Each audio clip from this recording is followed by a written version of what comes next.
Existe um elefante na sala de muitos países ao redor do mundo. É o custo da Previdência Social. No Brasil, o saldo negativo já passou dos 900 bilhões de reais, um valor que não para de subir. A população está envelhecendo, vivendo cada vez mais. E o ritmo alucinante da vida das pessoas, hoje, não dá margem para a criação de muitos filhos. O detalhe é que elas é que deveriam bancar os sistemas previdenciários, pagar o sustento dos mais idosos e depois delas mesmas. Este mês deverá ser feita uma revisão que irá revelar que o rombo de 908 bilhões de reais da Previdência, que deixou marcado no orçamento, foi subestimado. Uma despesa que só aumenta.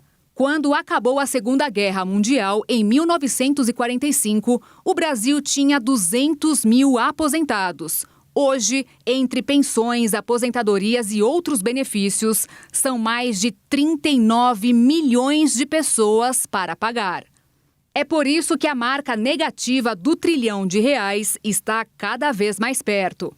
A história da Previdência no Brasil é longa. Começou na Constituição Imperial de 1824, que fez uma breve alusão à necessidade de socorrer as pessoas com maior idade, até que, há 101 anos, surgiu a Lei Eloy Chaves, que foi o marco para o desenvolvimento do Sistema Nacional.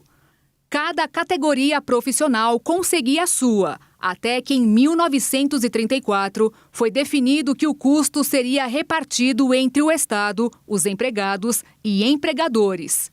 E desde a Constituição de 88, a Previdência passou por 7 reformas de vários tamanhos. A última, de 2019, acabou com a possibilidade de ser pedido o benefício por tempo de contribuição. Agora é por pontos. Este ano, por exemplo, é obrigatório que as mulheres tenham 60 anos de idade e pagado o INSS durante pelo menos 30 anos. No caso dos homens, 66 anos de idade e 35 de contribuição. Esta regra vai continuar mudando, subindo. Muitos especialistas defendem uma nova reforma da Previdência, mas outros acham que é possível fazer alguns ajustes sem modificar, mais uma vez, os direitos do cidadão. E depois de ouvir tudo isso, vamos conversar com quem entende do assunto, o advogado previdenciário Dr. Hilário Bock Júnior. Seja bem-vindo, doutor, e muito obrigada pela sua participação.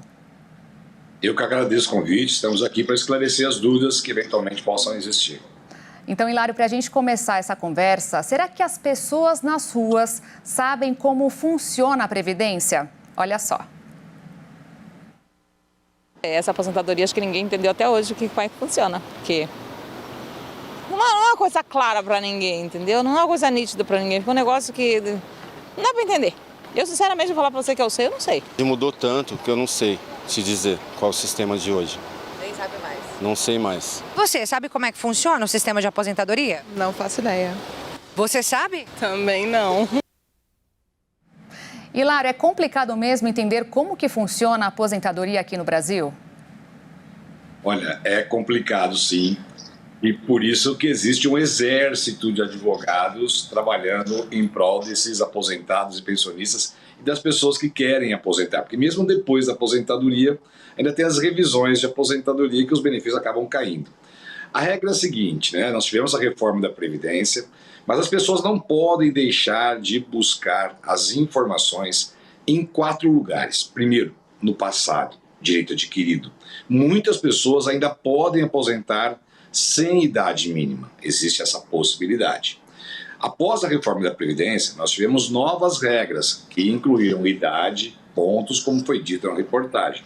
E as pessoas ficaram um pouco mais distantes da aposentadoria. Mas ainda existem, neste trânsito de uma mudança de legislação para outra, as regras de transição. São 4 regras de transição. Em uma delas, que é a aposentadoria com 50% de pedágio, ainda dá para aposentar sem idade mínima. Aí nós temos a regra de pontos, que é a somatória de tempo de contribuição mais a idade. A regra de 100% de pedágio, na qual as pessoas podem se aposentar. Preste atenção, pessoas que estão aí com um pouquinho mais de 50 anos. Mulheres a partir dos 57 anos e homens a partir dos 60. Não precisa esperar a idade mínima para aposentar.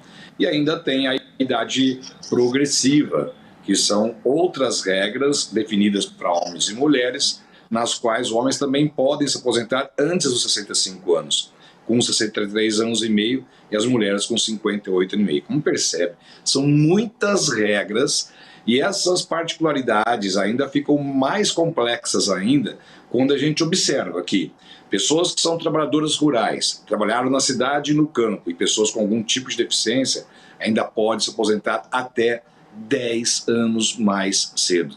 Tem muita gente perdendo a oportunidade justamente porque não conhece as regras, como foi feito aí praticamente uma enquete, uma pesquisa de que as pessoas realmente têm dificuldade para a aposentadoria.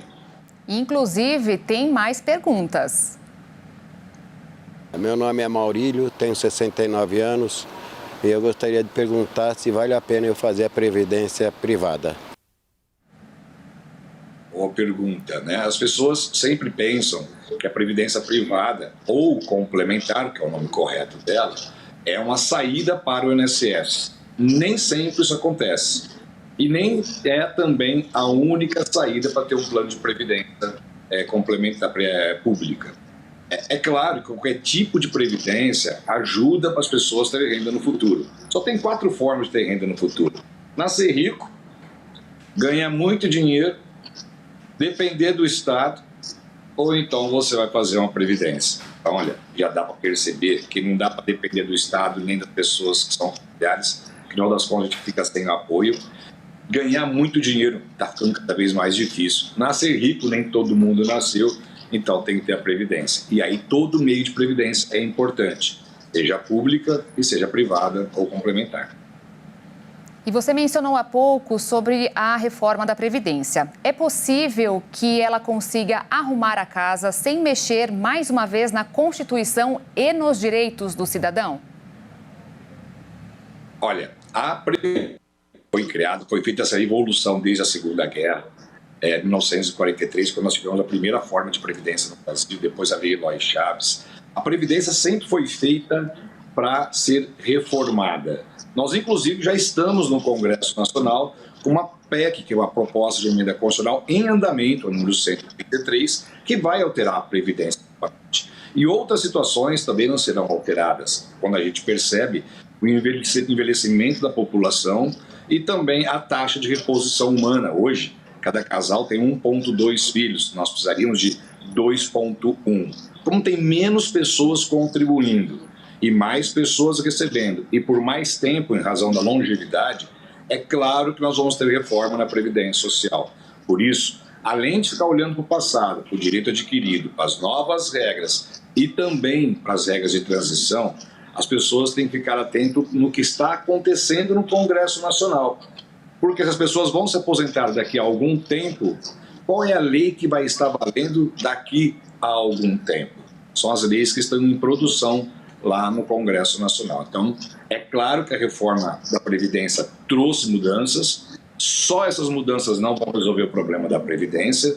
Nós temos certeza que nós teremos novas regras e fórmulas de cálculo, por isso é sempre bom fazer uma coisa: planejamento previdenciário. Esse planejamento previdenciário, ele parte de 5 premissas. Primeiro, nós já vimos na reportagem que as pessoas não conhecem as regras. Então, se elas não conhecem as regras, elas não sabem os problemas que elas vão enfrentar.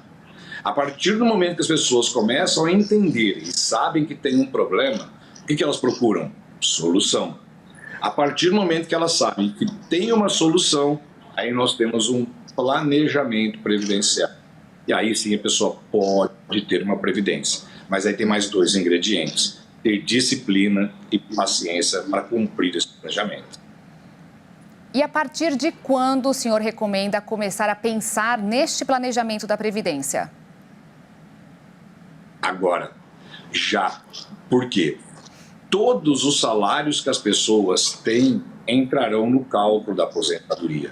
Mas eu vou me aposentar daqui 5 anos, daqui 10, daqui 20, daqui 30? Pode até ser, mas os salários de agora já estão sendo computados para calcular o valor da aposentadoria. Então, saber como vai pagar, fazer um planejamento é importante. Olha só essa posição que a gente sempre encontra em escritórios de advocacia.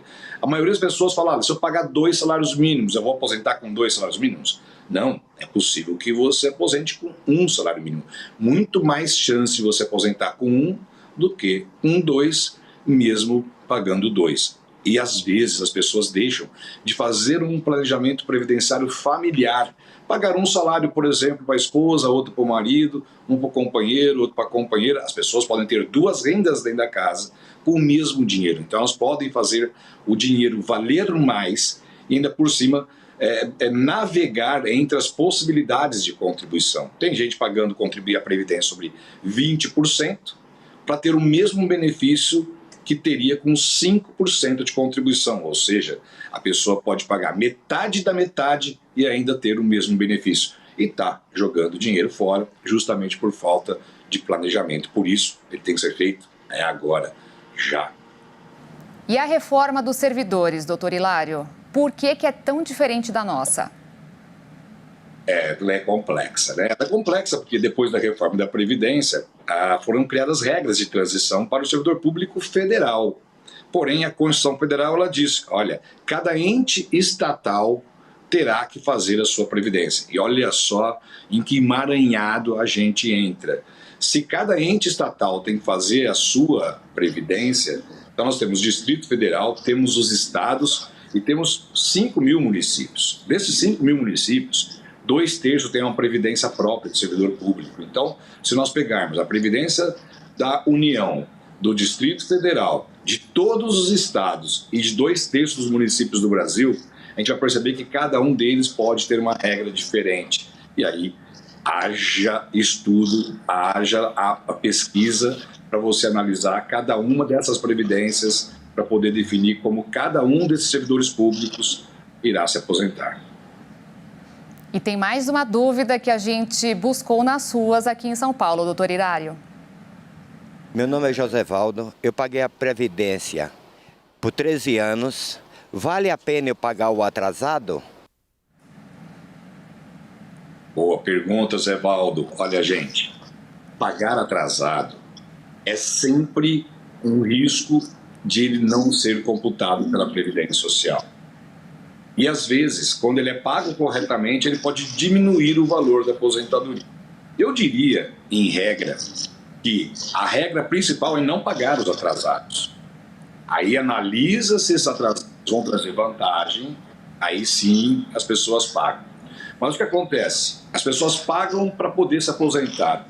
Só que muitas contribuições pagas em atraso não são computadas na aposentadoria. E as contribuições pagas em atraso não valem como carência. E carência é um dos requisitos para aposentar. Então, a aposentadoria, contribuições em atraso, vão servir para aposentadoria por tempo de contribuição, por idade especial, vão servir para aposentadoria do professor. Mas olha, cuidado se a aposentadoria for por idade, porque o tempo de contribuição em atraso não conta para esse tipo de aposentadoria. Muita gente joga dinheiro fora, pagando, e a hora que vai pedir o benefício, o INSS nega. E nesse caso, o INSS nega com razão. E quanto à revisão da vida toda, como que está? O STF marcou o julgamento para o dia 20 de março, aliás. O que a gente pode esperar? Olha, a gente já tem uma decisão de mérito na revisão da vida toda. O que é a revisão da vida toda, para quem não conhece? São aquelas pessoas que se aposentaram até 2019, quem aposentou depois de 2019 para cá, o Supremo já disse que não tem revisão da vida toda. E são aquelas pessoas que antes de julho de 1994, marca essa data, Plano Real, julho de 94, tiveram salários maiores do que aqueles posteriores a julho de 94. Porque quem teve salários menores antes de julho, com certeza o benefício vai diminuir ou então não vai ter muita diferença para receber. Então, quem teve salários maiores, aí então entra na regra da revisão da vida toda.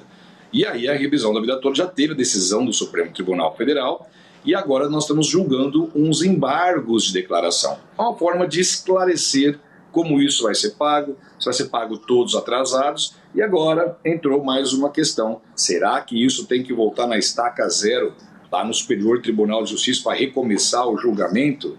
Isso é o que vai ser analisado no dia 20 de março. Se é que no dia 20 de março vai ser votado, porque nós já estamos adiando isso já há bastante tempo.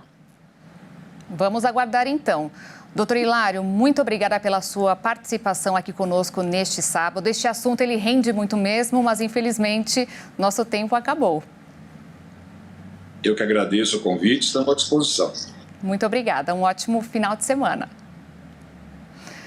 E agora nós vamos abordar um outro assunto que também pode te interessar. O Brasil é um dos países que mais realizam cirurgias plásticas e outros procedimentos estéticos no mundo. São bilhões de reais gastos todos os anos na busca do corpo e rosto perfeitos, mas nem sempre dá certo. Nas redes sociais, ela sempre esbanjou beleza. Com muita autoestima, Mari Michelini conquistou milhares de seguidores Brasil afora. Entre fotos e vídeos, a expressão clara do amor próprio. Neste a legenda: Como amo me amar. Até que em 2020, as palavras de ânimo deram lugar à dor. Contar um pouquinho da minha trajetória, da minha jornada para a retirada de uma substância que foi injetada em mim. Pela primeira vez, não tenho fotos bonitas para postar aqui. Estou desesperada, com meu psicológico abalado e minha saúde em risco. Essa publicação foi feita logo depois que a influenciadora de 35 anos resolveu passar por um procedimento no rosto. Enganada, eu fiz uma harmonização facial que era para ter sido com ácido hialurônico e foi injetado PMMA. Eu estou na luta há mais de um ano para retirada, estou desse jeito, toda deformada. PMMA é a sigla para polimetilmetacrilato, uma substância plástica utilizada para tratamentos estéticos, mas que pode causar reações inflamatórias e deformidades, como aconteceu com Mari. Ela perdeu parte dos lábios e há mais de 2 anos passa por tratamentos e cirurgias de reconstrução.